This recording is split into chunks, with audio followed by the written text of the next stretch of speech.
साथ संगत जी, प्यार से कहना धन निरंकार जी। या ये असीम परमात्मा जिसका ना कोई स्टार्टिंग पॉइंट ना एंड पॉइंट है, इसके साथ अगर जुड़े तो वाकई ही सोच भी विशाल होगी, दिल भी विशाल होंगे। फिर ये बुरे ख्याल दिल में आएंगे ही नहीं, क्योंकि ये परमात्मा ही दिल में है, तो और कोई बुराई फिर इस दिल में नहीं रह सकती। तो कैसे इस संसार में हर कोई जहाँ परमात्मा की भक्ति किसी भी रूप में कर रहे हैं, पर वाक्य में तो ये प्रेमा भक्ति की बात है कि पहले परमात्मा को देख के फिर ये जो प्यार होता है, लगन लगती है, फिर वो एक हर पल में परमात्मा की कृपा ही दिखती है।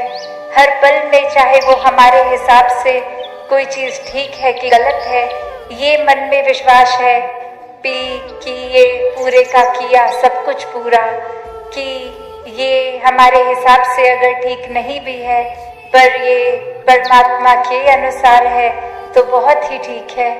तो बात वही कि कैसे संतों ने चाहे कोई भी युग रहा हो, कोई भी एक सिचुएशन रही हो, प्राथमिकता परमात्मा निराकार को ही दी। फिर एक उस तरह मन में नहीं बात आती कि अभी जीवन का कोई पड़ाव चल रहा है तो उसी में जो जिज्ञासु होते हैं, जिनकी इच्छा होती है, तो वो चाहे बाल अवस्था हो या बुजुर्गी या नौजवानी की, तो ध्यानस्था से नौजवानी की उम्र में जिनको एक ये जिज्ञासा है, या कईयों को बुजुर्गी में भी आती है, तो जब आए तब मुबारक, ये उस समय ही परमात्मा उसी पल मिल सकता है। बस बात वही कि ये संसार की और ये संसार की सामान, ये रिश्ते नाते, ये परमात्मा ने जो बख्शे हैं, इसका जहाँ संभाल तो करनी है, पर मन को इसमें बांधना नहीं है। ये जब तक चीज़ों को हम परमात्मा की देन समझेंगे, ये सदुपयोग भी होगा, ये एक अच्छी तरह से इस्तेमाल भी होंगी चीज़ें।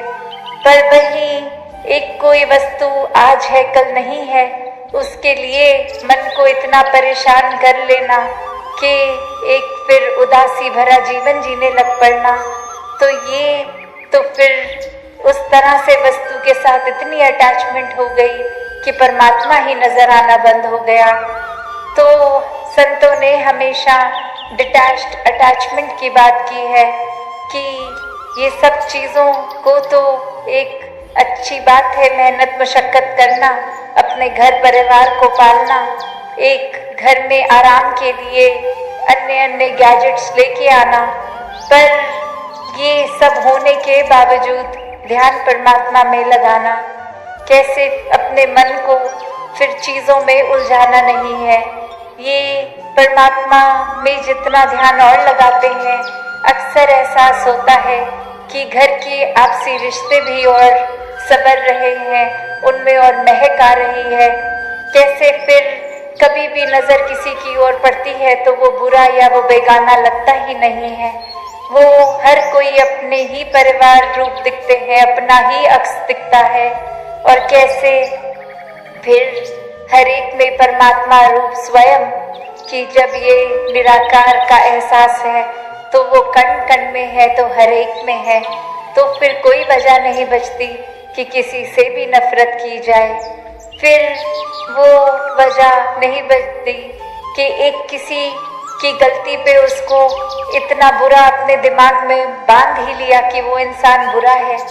नहीं, फिर वो जहाँ उस इंसान की माफ़ी के मोहताज भी नहीं रहते, वो खुद ही क्षमा का भाव अंदर से आता है, और वो इंसान अगर माफ़ी मांग भी ले तो भी बात यही रहती है कि ये आगे से गलती वो इंसान ना रिपीट करे। उतनी कम्युनिकेशन, एक उतनी बातचीत उस इंसान से रहती है कि चलो गलती हो गई तो कोई बात नहीं, हमसे भी होती है, आपसे भी हो गई, बस आगे इसको वाकई ही सुधार का एक ये मौका देखें, इसमें एक वो अपॉर्चुनिटी देखें, इसको फिर अगर शिक्षा मिली है तो इसको गंवाया ना जाए पल को, ये सीख कर आगे बढ़ा जाए। कैसे फिर संतों के भाव में तो ऐसे भी होता है कि गलती से भी अगर एक छोटी सी जो चीज़ वाकई ही फूल जैसी कोमल भी क्यों ना हो, अगर किसी को गलती से लग जाए तो संतों के तो मन में यही आएगा कि सामने वाले इंसान को दर्द ना हो गई हो हमारी वजह से। और वहीं एक अगर मन में अहंकार लेंगे तो किसी के सर पे पत्थर भी मार रहे हैं। एक ये हैवानों वाली हरकतें भी इंसान कर रहा है और मन में माफ़ी तो दूर की बात, ऐसा भी ख्याल नहीं आ रहा है कि कुछ गलत कर रहे हैं।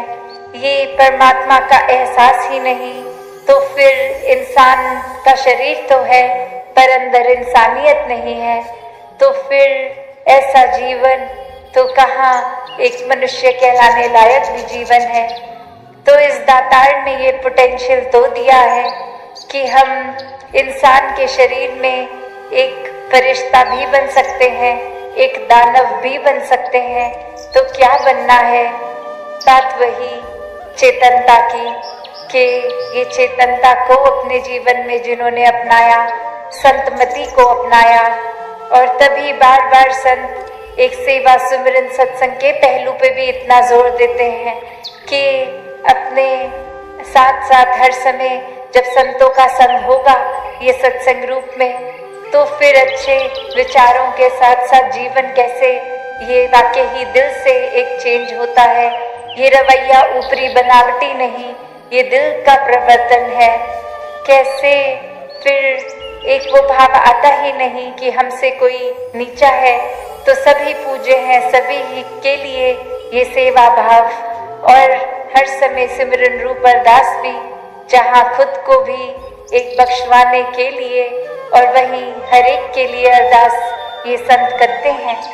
तो ये ऐसा संतों वाला जीवन हर कोई जी सकता है। संतों के तरह एक सिर्फ बोली भाषा की बात नहीं कि कोई कुछ लोग देख रहे हैं तो हम अपनी वाणी को मधुर कर लें, नहीं। भक्त तो बंद कमरे में अकेला बैठा भी उसी तरह प्रभु प्रेमी है, प्रभु का दीवाना है। और चाहे महफिल में भी हो, कहीं बीच बाजार में भी हो, तो भी हर एक में भी प्रभु को ही देखेगा, अंग संगत में कण कण में देखेगा। तो कैसे एक जीवन में क्या करना है क्या नहीं, ये बहुत ही आसान हो जाता है जब इस ब्रह्म ज्ञान द्वारा इस निराकार को जीवन में बसा लेते हैं। तो थोड़ा सा भी अगर ऑफ ट्रैक हो रहे हो, बार बार ये दिल ये चेतन हो के दिमाग भी ये इस परमात्मा को ही पकड़ता है और सही रास्ते की ओर खुद को डाल लेते हैं। तभी ये आत्म मंथन भी, ये रिफ्लेक्ट करना अपने अंदर, ये इंट्रोस्पेक्शन भी बहुत ज़रूरी हो जाती है कि हम दूसरों की कमियां निकालने में तो बहुत समय लगा रहे हैं, कुछ पल अपने अंदर भी देखें कि हमारी कमियां का क्या क्या हैं, हम कैसे उनका सुधार करें। वरना इंसान तो अपनी कमियों को तो एक्नॉलेज भी नहीं करता, ये मानता ही नहीं कि कुछ कमी है हम में, बल्कि अहंकार आकर हर एक में तो कमी दिखती है, पर ये दिमाग ही काम में चलेगा कि दूसरे को बता दिया जाए वो बिल्कुल ठीक नहीं है, बहुत खराब कर रहे हैं, और हमको देखो हम कितनी अच्छी तरह ये एक चीज़ है इसको निभा लेंगे, आपसे तो होगा ही नहीं। तो ऐसे भाव तो संतों के नहीं होते। यहाँ तो क्लियरली एक अहंकार ने जगह ले ली है, और वही संतों को तो होता है हम हर एक के दास हैं, तो किसी ने कुछ समझाया भी तो हमारे एक भले के लिए ही है वो बात, वो लेसन लर्न करना, वो सीखना। और उसी तरह ये ग्रोथ जो होती है, स्पिरिचुअल ग्रोथ, ये आइसोलेशन में जहाँ हम अकेले खुद के साथ भी हैं तब भी ये हो सकती है, और फिर सत्संग का रूप भी कैसे हर एक के साथ। तो ये बैलेंस भी कि अक्सर सिर्फ अकेले ही फिर नहीं बैठे रहना कि अकेले अपने आप से ही बात करनी है, कुछ समझना है खुद को और ज़्यादा, और वहीं संसार को त्याग के सिर्फ हर समय अपने कामकाज छोड़ छाड़ के सिर्फ सत्संग ही करते रहना, वो भी एक अलग एक्सट्रीमिटी हो गई। वहाँ फिर हम संसार से एक अपना हाथ छुड़ा रहे हैं। तो ये बैलेंस की बात होती है। और यहाँ तो बहुत ही सरल है कि बस निराकार को मन में रखो। तो घर में किसी कारणवश अगर सत्संग नहीं भी जा पा रहे, तो वो अगर तो वाकई ही जेन्युइन कारण है, तो घर के अंदर भी उस समय रहना सेवा है। सत्संग में आए हैं तो भी संतों के वचनों को सुनना, जीवन में उतारना, वो भी सेवा रूप है। या फिर एक अन्य रूप में अगर सेवा के किसी ड्यूटी पॉइंट पे है, तो भी वो उसी रूप में है। तो बात वही कि एक हर समय संत जो है वो हर समय का भक्त है, 24 घंटे की भक्ति है, फिर उठते बैठते खाते पीते। तो बात वही कि कैसे मन से सत्संग आए। सिर्फ इस शरीर को लाके सत्संग में कोई फायदा नहीं अगर ध्यान ही कहीं और हो। तो कैसे एक संतों का संग करते हुए जीवन में, जहाँ एक गृहस्थ का जीवन एक रिस्पॉन्सिबिलिटी से भरा, हर एक रिस्पॉन्सिबिलिटी को भी सामाजिक निभाते हुए, घर के मेंबर्स के साथ भी अपनी इक्वेशन को ठीक रखते हुए, एक हर एक को प्रोत्साहन जीवन में, स्पिरिचुअल ग्रोथ हो चाहे कामकाज हो, हर एक तरह से एक प्रोत्साहन देते हुए ही घर में उस तरह से रहा जा सकता है। तो हर कार्य करते हुए भक्ति को भी किया जा सकता है। इस पे पूरा साल सभी लगे रहते हैं और वो सेवाओं में व्यस्त, और कैसे वो चाहे एक छोटा सा रूप ही, पर वो कितना खूबसूरत, कितना मीनिंगफुल कि एक जीवन में इस दातार ने तन मन धन जो भी सौगात दी, कैसे हर एक चीज का ध्यान रखते हुए ये एहसास में कि इस ब्रह्म ज्ञान से निराकार जीवन में आया है, तो जो कुछ भी है उसका ख्याल रखना भी हमारी जिम्मेवारी है। जिस तरह ये शरीर को भी स्वस्थ रखना है, एक अपने मन को भी पॉजिटिवली रखना है, और ये आर्थिक रूप, ये धन दौलत, घर, ये जो भी कारोबार कामकाज है, उसमें भी कैसे फिर ये जिम्मेवारी बनती है कि एक एक जो भी रूप है उस माया का, उसको पॉजिटिवली लगाएं, सेवा में भी लगाएं। तो जिन्होंने तो सदुपयोग किया इस जीवन में, एक मोड़ डाल दिया, वो तो परमात्मा से फिर जुड़ के इस निराकार में हर पल रहकर ये जीवन को वाकई ही वो साल्वेशन, ये मुक्ति, मोक्ष, ये जीते जी ही प्राप्त कर लेते हैं। और फिर चाहे जब मर्जी ये दातार प्राण ले भी ले, तो जो उसी अवस्था में जी रहे हैं इस परमात्मा में ब्रह्मलीन होके, तो शरीर का साथ छूटने के बाद भी इसी में ही ब्रह्मलीन ही रहते हैं। तो बात वही जो संतों ने हमेशा समझाई, आज भी संदेश हमने ये सुने कि इस जीवन को जी कर ही एक सही तरीके से जीना है। इस दातार, इस परमात्मा, ये मन में बसाकर इसको ही हर समय इसके एहसास में रहकर हर कार्य निभाना है। अपनी सोच को, विचारों को भी कैसे एक सही दिशा में रखना है, वरना तो इंसान एक मिनट नहीं लगाता किसी के बारे में कोई भी जजमेंट पास करने में कि ये इंसान ठीक नहीं है, ये मुझे पसंद नहीं है। और वहीं एक कहानी में भी ऐसे ही बात कि कैसे एक इंसान चाहता है कि वो संसार में सबसे खूबसूरत, सबसे नायाब एक ऐसे चेहरे का स्केच बनाए जो बहुत ही रूहानियत का, एक जो रूहानियत, मासूमियत से भरा ये चेहरा हो, और उसको उस आर्टिस्ट की इच्छा स्केच करने की, और बहुत वर्ष खोजने के बाद एक बहुत ही प्यारा सा चेहरा उसके हिसाब से जो बहुत दैव्यता ये रखता है, वो इनोसेंस झलक रही है उस चेहरे में और उस बच्चे को बोलता है कि ये आपका चेहरे का स्केच मैं बनाना चाहता हूँ। और अब कुछ वर्ष बीत गए, वही आर्टिस्ट के दिमाग में आता है कि इतना जो चेहरा एक मैं बना चुका हूँ, जो लगभग मेरे हिसाब से एक परमात्मा के चेहरे जैसा ही इतना प्यारा, और अब मैं बनाऊंगा एक ऐसा चेहरा जो बहुत ही शैतान के करीब का, इतनी ही उसमें एक ईवल, एक बहुत ही बुराई चेहरे से ही छलक रही हो। और अब वो इंसान सोचता है कि ऐसा चेहरा तो जो हैवान का रूप जी रहा हो कोई, उसी का होगा। और कैसे वो दिमाग में आता है कि ये जो गलत काम करते हैं, हैवान होते हैं, वो तो जेल में ही मिलेंगे।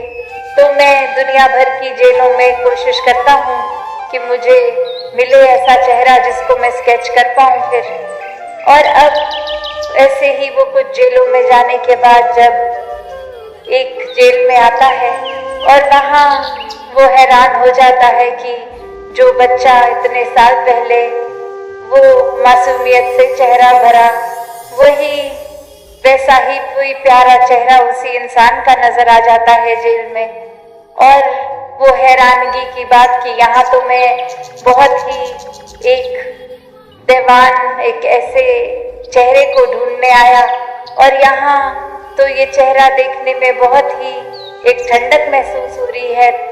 तो बात वही कि एक दिमाग में कुछ विचार धारणाएं हम ऐसी बना लेते हैं कि ऐसी चीज तो इस जगह पे ही होगी, ऐसी चीज तो यही है, अगर किसी का चेहरा अच्छा है तो वो एक नेक इंसान की तरह ही होगा।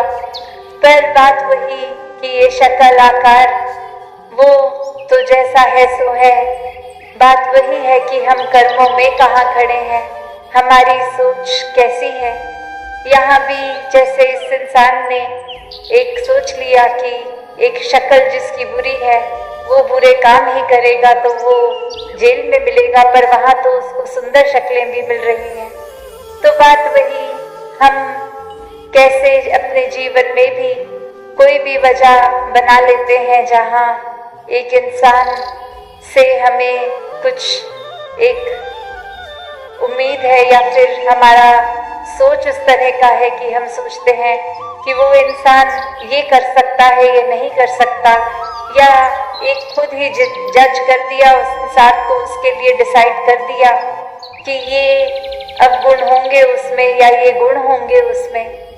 तो कैसे सिर्फ ये अपनी सोच विचार धारणा से ही हम बहुत आसानी से किसी को कोई लेबल दे देते हैं, कोई उसके आगे एक ऐसा ठप्पा मार देते हैं कि ये तो ऐसा ही है। और जब उसकी वजह में सोचे तो बस इसलिए घोषित कर दिया क्योंकि हमें ऐसा लगा। तो बात वही कि हम अपनी सोच में कितने तंग हैं, ये नजरिया, ये दृष्टिकोण हमारा कितना, ये नैरो माइंडेडनेस हमारी, वो एक छोटे से दायरे में बात रहने वाली। और यहाँ खुद जब सोचें कि अपनी तो लाख गलतियां करने के बाद जो कुछ पता भी लगती है, हम कैसे अपने दिमाग में खुद को दलील दे देते हैं कि हाँ ये गलती तो मुझसे हुई, पर ये वजह थी मेरी गलती की, ऐसे तो मैंने नहीं कर दी इस कारण के वजह से। और वही सामने वाले इंसान ने अगर कुछ गलती से, भूल से कुछ ऐसा किया जो हमें ठीक ना लगे, तो उसकी माफी मांगने के बाद भी इतने पक्के होते हैं कि हम तो जीवन भर इस इंसान को माफ नहीं करेंगे। और वहीं अपनी गलती पे तो एक सेकंड नहीं लगाते कि वो खुद हम ओवरलुक कर देते हैं, और दूसरे के टाइम इतना बड़ा एक मैग्नीफाइंग ग्लास की तरह लगा के फिर बारीकियों में जाके चीज को इतना खोद कर निकाल कर इतनी बड़ी राई का पहाड़ बनाना जैसे। तो कैसे हम बहुत जल्दी एक अपनी चीजों को तो, अपनी कमियों को तो नजरअंदाज कर देते हैं, और दूसरे इंसान में कमी ना भी हो तो हमारा दिमाग कैसे कोई कमी तो निकाल ही बैठेगा। बात वही कि जब ये निराकार परमात्मा ने सोच दी है तो उसको पॉजिटिव ही रखें। मन में इमोशंस भाव आने की क्षमता रखी है तो कैसे हर एक के प्रति प्रीत, प्यार, सत्कार, आदर, विनम्रता ऐसे प्यारे भाव रखें। हर किसी के प्रति फिर ये परमात्मा से अरदास, ये क्षमा का भाव रखते हुए हर एक के प्रति रखें कि किसी ने कुछ किया भी तो ये बेनिफिट ऑफ द डाउट देकर वो बात निकाल दी गई कि इस वजह से हो गया होगा। अपनी इस दिमाग को हम उस कमी की ओर ना उनकी अच्छाइयों की ओर लगा के रखें। कैसे फिर ये दिल भी नफरत, चुगली, निंदा इन सब से दूर रहता है कि किसी की बुराई सुनने में दिलचस्पी नहीं होती। बस किस तरह ये परमात्मा की बात हो, एक अच्छाई की बात हो, पॉजिटिव बात हो, ये जो इंसानियत के काम आने वाली मानवीय गुणों से युक्त ऐसी बातें हों। कैसे फिर ऐसा व्यक्ति तो हर समय खुद भी जहाँ बहुत ही नेक पॉजिटिव बनता रहेगा वहीं वो पॉजिटिविटी भी बिखेरेगा, एक अच्छाई, शीतलता, ठंडक, ऐसा माहौल अपने आप अपने आसपास उसके बनता जाता है क्योंकि उस इंसान के अंदर वो सब गुण है। तो बात वही, जितना ज्यादा इस परमात्मा को हम अपने हृदय में बसाते हैं, इसके हो जाते हैं और इसी के रंग में फिर एकमिक होना, ये घुल जाना, एक ही एंटिटी, ये प्रेमा भक्ति की भी जो बात आती है कि ये मोही दोही मोही में अंतर तो अब रहता ही नहीं है, ये एक ही हो गए, ये आत्मा परमात्मा एक ही हो गए। इस भक्ति की अवस्था में जहाँ भक्त और भगवान एक हो जाते हैं और वही फिर भाव कि ये एक दूसरे की तो बात ही नहीं है, ये एक ही की बात हो रही है। अब एक अहंकार, एक ईगो ने मुझे अलग नहीं किया, ये प्यार से एकमिक होके ये रूप इतना प्यारा बनता जाता है तो फिर एक दृष्टिकोण भी एक प्यार का ही बनता है। फिर हर किसी के प्रति हमारी ये इच्छा रहती है कि कैसे ये प्यार हर एक तक पहुँचे, ये दुनिया दूर कर दे वो सारे कारण जो एक किसी तरह भी दिलों में दीवार खड़ी कर रहे हैं। कैसे स्वाभाविक ही एक दिल से दूसरे दिल तक हम प्यार के पुल बनाते जाते हैं कि बस अगर ये दूरी है भी तो कैसे ये कनेक्शन बने, कनेक्ट कर दें हम कि लाखों एक कारण होंगे जो भिन्न भिन्न रहेंगे हमारे, हमें डाइवर्सिटी का रूप हो, चाहे लिबास का हो, चाहे भोजन का हो, चाहे रहने सहने के तौर तरीके या रंग का, कोई भी ऐसी बात अगर है जो अलग करती है, पर भक्त तो यही समझाते हैं और जी के दिखाते हैं कि कैसे वो अलग अलग चीजें होने का मतलब ये नहीं कि उनको नफरतों के कारण बनाएं। कैसे वो अलग दिखने वाली हर चीज की अपनी अलग तरह की ही खूबसूरती होगी, वो प्यार से एक्सेप्ट की जाए, वो अप्रिशिएट की जाए, उसको एक बहुत ही स्वीकारते हुए दिल से, सिर्फ कोई मजबूरी की तरह नहीं कि एक हम छोटी उदाहरण ही देख लें कि हम ट्रेन में, बस में इत्यादि अगर बैठे हैं और साथ ही कोई ऐसा इंसान जो हमारे विचार धारणा से एक कंफर्ट लेवल हम आराम नहीं फील कर पा रहे हैं उनसे, तो कारण नहीं होगा कि वो शायद दूसरे जगह के होंगे, भाषा और होगी, कल्चर और होगा। तो ये फर्क भी मन ही बनाता है क्योंकि परमात्मा ने तो बस इंसान ही बनाए हैं और मन में कैसे विभाजित रूप और कारण ढूंढ लिए बनाने के। तो जहाँ ये जीवन बहुत ही प्यार से जिया जा सकता है, बिना जजमेंट्स के जिया जा सकता है, वहाँ एक खुद ही हम अपनी चेतनता को इस्तेमाल करें और इस ब्रह्म ज्ञान द्वारा ये निराकार क्या एहसास जब हर पल में होगा तो भक्त तो कभी भी ऐसी कोई सोच रखेगा ही नहीं किसी के प्रति। ना अपने प्रति भी कोई नेगेटिव भाव आएंगे। तो हर किसी का जहाँ बहुत ही स्वाभाविक एक रूप है, जैसे अक्सर सत्संग में भी वो उदाहरण सुनते हैं कि एक बीज पूरे का पूरा वृक्ष बनने के काबिल है, और वो पोटेंशियल इतना, जहाँ वो फल भी होंगे, फूल भी होंगे, पत्ते भी होंगे, लकड़ भी होगी, रूट्स भी होंगे। और वहीं वो एक छोटा सा बीज अगर कहे कि मैं तो इस मिट्टी में लीन नहीं होऊंगा, तो फिर वो पॉसिबिलिटी बिल्कुल बचेगी नहीं। वो कहाँ से पेड़ अपनी पूरे एक असली रूप का ये उस तरह से बीज बन पाएगा।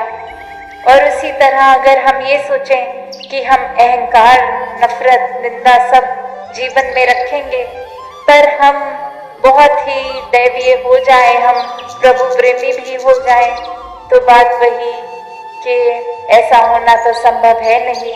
एक मयान में तो दो तलवारें नहीं हो सकती। या निराकार को मन में बसा सकते हैं या अहंकार को।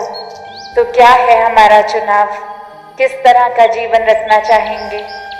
एक मिट्टी में जैसे उस बीज ने अपना अस्तित्व खो दिया, ऐसे ही अगर इस निराकार में हम अपनी पहचान खोते हुए, फिर एक मन में ऐसे भाव भी नहीं आएंगे कि आसपास के लोग हमारी सराहना करें, तारीफ करें, दुनिया में वाह वाह हो हमारी।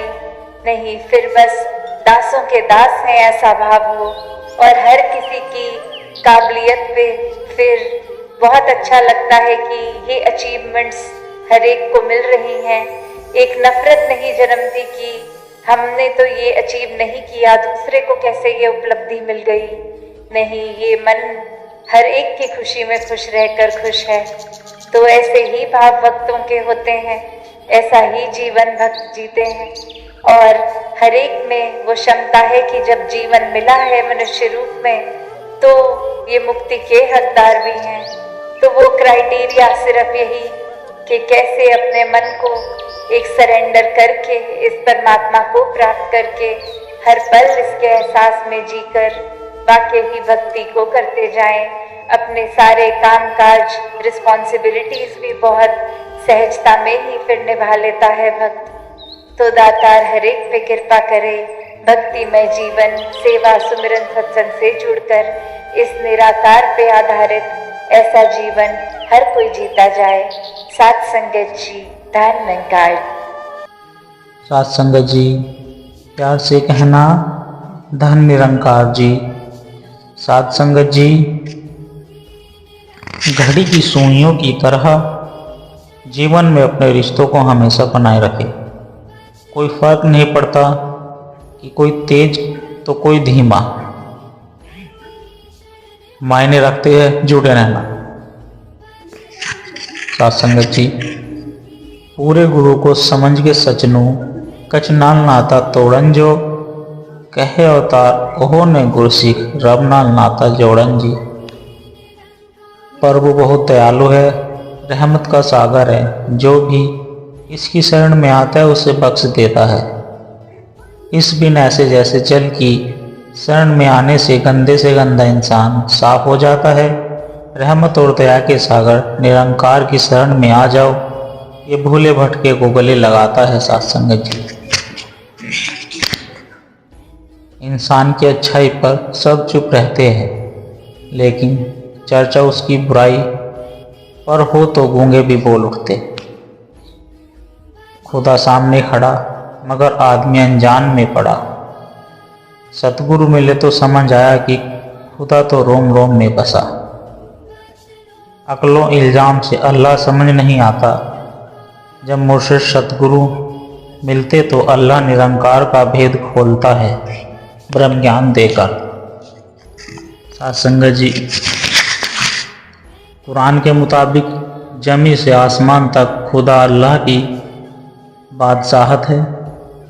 शहंशाह बाबा अवतार सिंह जी महाराज संपूर्ण अवतारी संपूर्ण अवतार वाणी में फरमाते हैं, निरंकार की मर्जी के बिना एक पत्ता भी नहीं हिल सकता। संपूर्ण हरदेव वाणी में बाबा हरदेव सिंह जी महाराज समझाते हैं, एक कदम भी ईश्वर के बिना कहाँ कोई चल पाता है। कहे हरदेव, सकल दुनिया को ईश्वर आप चलाता है। दुनिया में जो कुछ भी हो रहा है वह सब खुदा की इच्छा से ही हो रहा है। कोई ऐसी जगह नहीं जहाँ पर खुदा नहीं, कोई शख्स खुदा से जुदा नहीं। साथ संगत जी, हमारी सोच अगर अच्छी है, नेकी करने वाली है, तो हमारे कर्म भी अच्छे ही होंगे। परमात्मा साथ साथ होते हैं हमेशा, लेकिन मोह माया और भ्रम के कारण हम परमात्मा से दूरी बना लेते हैं और दुख मोल ले लेते हैं। अगर परमात्मा ने आपको किसी की मुस्कुराहटों का कारण बनाया है तो आप बहुत लकी है। ऐसा मौका किस्मत वालों को मिलता है। परमात्मा से जितना दूर जाएंगे उतना ही जीवन में दुख आएगा। सत्संगत जी, जो हमेशा के लिए सुख शांति सुकून चाहिए तो हमेशा परमात्मा को याद करते रहना होगा। अगर सुख के समय हम उसी तीव्रता से उतना ही ज़्यादा हम परमात्मा को याद करें जितना दुख दर्द के साथ करते हैं, तो सुख कायम रहेगा। दुख इंसान को परमात्मा के करीब लाता है। जब इंसान के जीवन में दुख दर्द आता है तब सबसे ज़्यादा परमात्मा याद आते हैं। सत्संगत जी,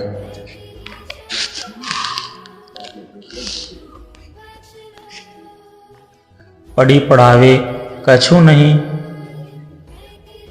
ब्राह्मण भक्ति ना, जान ब्याहे श्राद्धे करने, बैठा सुंदर दान। अर्थात सत्संगत जी, ब्राह्मण पढ़ते पढ़ते कुछ भी नहीं है और भक्ति के विषय में कुछ नहीं जानते हैं, और शाही ब्याह या श्रद्धा कर्म करने में लोग वंश मुंह फाड़ कर बैठे रहते हैं। पढ़ी गुणिक पाठक भय, समुझाए सागर अपान, तो समुझे नाही बढ़ता गया अवतार। अर्थात सत्संग जी, पढ़ते और विचारते विद्वान तो हो गए तथा संपूर्ण संसार को समझाने लगे, किंतु स्वयं को कुछ भी समझ नहीं आया और उनका जन्म व्यर्थ चला गया। कबीर ब्राह्मण की कथा, सो चोरन की नाव, सब मिली बैठ गया भावे तह ले जाए। साथ संगत जी, कबीर के अनुसार अविवेकी ब्राह्मण की कथा चोरों की नाव की भांति है। पता नहीं अधर्म और भ्रम उन्हें कहाँ ले जाएंगे। श्री अष्टवक्र गीता श्लोक 26 अध्याय 18। परम सुखी भवानंदित और श्रीमान जीवन मुक्त महात्मा विषय के समान कार्य करता है, परंतु विषय नहीं होता है, वह तो संसारिक कार्यकर्ता का भी शोभा को प्राप्त होता है। अवल अल्लाह नूर उपाया कुदरत ते सब बंदे, एक नूर ते सब जग उपजे, कौन भले ते मंदे।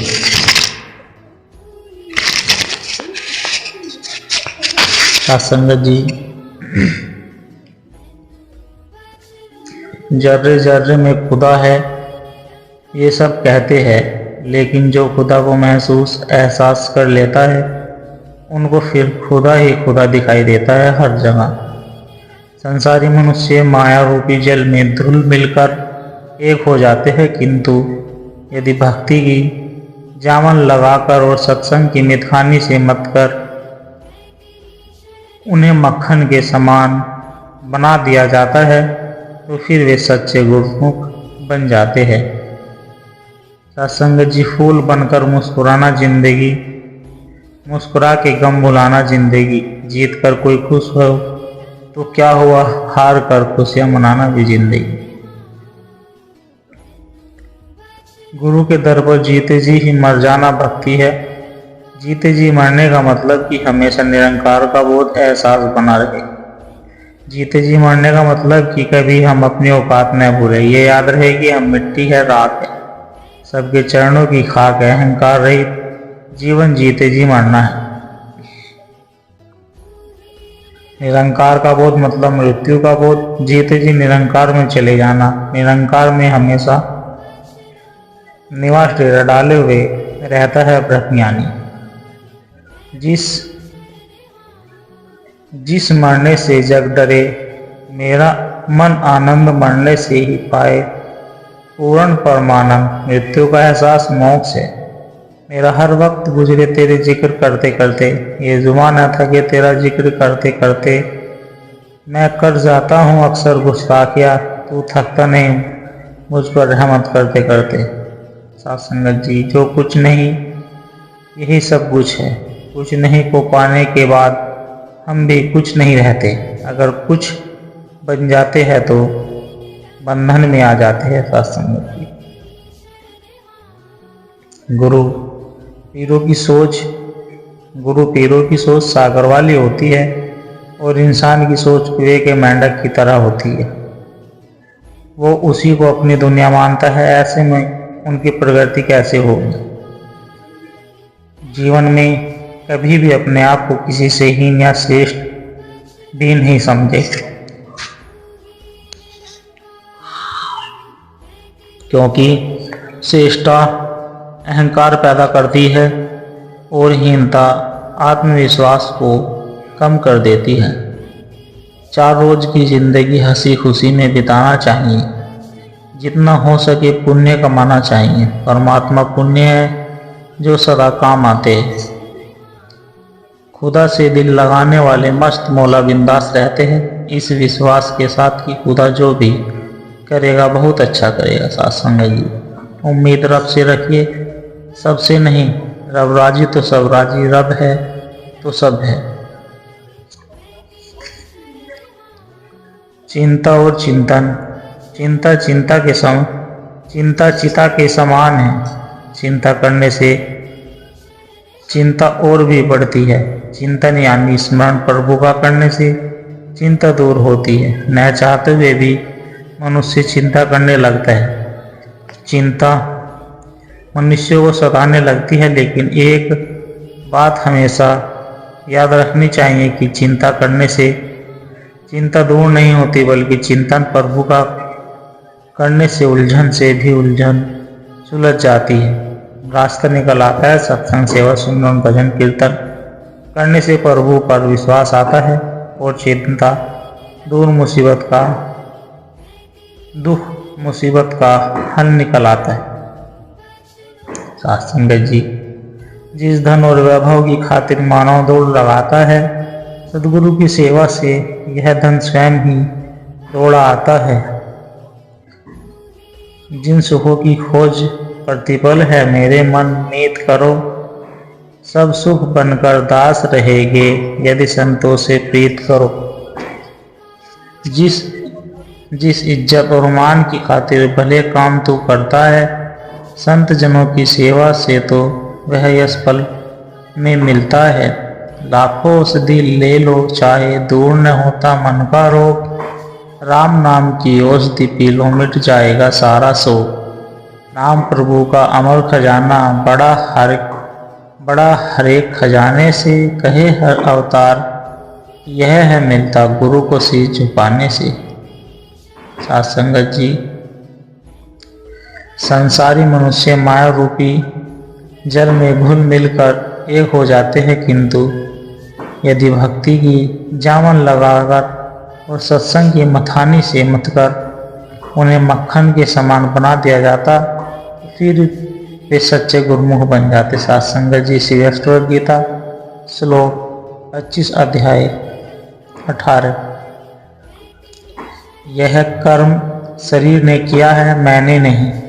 मैं तो शुद्ध रूप है। इस प्रकार जिसने निश्चय कर लिया है, वह कर्म करता हुआ भी नहीं करता। साथ संगत जी,